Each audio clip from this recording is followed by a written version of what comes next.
மாலை முரசு தொலைக்காட்சி தமிழக மக்களுடைய எண்ணங்களை பிரதிபலிக்கும் வகையிலே மிக சிறப்பாக நடத்தப்படுகிறது.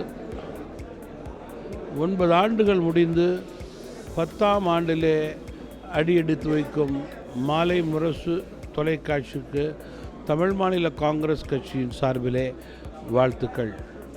பல முக்கியமான விஷயங்களை பற்றி அனைத்து துறைகளிலும் மாலை முரசு தொலைக்காட்சியிலே செய்தி வருவது தொடர வேண்டும், வளர வேண்டும், சிறக்க வேண்டும். மீண்டும் தமிழ் மாநில காங்கிரஸ் கட்சியின் சார்பிலே வாழ்த்துக்களையும் பாராட்டுக்களையும் தெரிவித்துக் கொள்கிறேன்.